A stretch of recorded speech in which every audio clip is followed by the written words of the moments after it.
Hi cuties. என்னால முடியாதுன்னு யாராவது டிமோட்டிவேட் பண்றாங்களா? இல்ல நம்மனால முடியாது, நமக்கு தான் இவ்ளோ பிரச்சனை இருக்கே, நீயே யோசிக்கிறியா? இந்த ஸ்டோரி கேட்ட பின்னாடி உன்னோட லைஃப்ப பார்க்குற விதமே வேற மாதிரி இருக்கும்.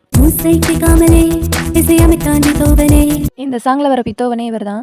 இசை உலகத்திலேயே இவருக்கு இருந்த குறைய பொருட்படுத்தாம இவர் நிறைய முயற்சி பண்ணி தனக்கான ஒரு தனி இடத்தை உருவாக்கிக்கிட்டாரு. இவர் உருவாக்குன மிகச்சிறந்த படைப்புகள்லாம் இவருக்கு காது கேட்காதப்ப உருவானவின்னு உங்களுக்கு தெரியுமா? அவர் ஃபீல்டில் நல்ல பீக்ல போயிட்டு இருந்த ஒரு சுச்சுவேஷன்ல அவர் காது கேட்குற திறமை கொஞ்சம் கொஞ்சமா அவரை விட்டு போய்கிட்டு இருந்துச்சு. ஒரு சூழ்நிலையில சுத்தமா அவரால் எதையுமே கேட்க முடியாத சூழ்நிலை வந்துச்சு. அப்போ இவரை சுற்றி இருந்தவங்களும் சொந்தக்காரங்களும் சொல்றாங்க, இசைங்கிற ஒரு விஷயம் காது கேட்கறதுனால தான் நம்மளால உருவாக்க முடியும், அதனால உன்னால சுத்தமா முடியாது, இதுக்கப்புறம் இந்த ஃபீல்டை விட்டுரு அப்படின்னு சொல்றாங்க. அந்த டிமோட்டிவேட்ஸ் எதையுமே அவர் பொருட்படுத்தவே இல்லை. எனக்கு இசை பிடிக்கும், இசைக்கு என்ன பிடிக்கும், அதனால என்னால் எது வேணாலும் சாதிக்க முடியும் அப்படின்னு சொல்லிட்டாரு. அவர் சொன்ன மாதிரி அவரோட திறமையால சாதிச்சும் காட்டிட்டாரு. பியானோல ஒரு மெட்டல் கருவியை செட் பண்ணி அதை தன்னோட பல்லுல இருக கடிச்சிக்கிட்டு அதுல இருந்து வைப்ரேஷன் மூலமா அவர் நிறைய இசைகள் கண்டுபிடிச்சிருக்காரு. அவருக்கு காது கேட்காம போனதுக்கு அப்புறம் அவர் உருவாக்குன சிம்போனி 9 நிறைய இசைகள் அவருக்கு நிறைய புகழ் வாங்கி கொடுத்துச்சு.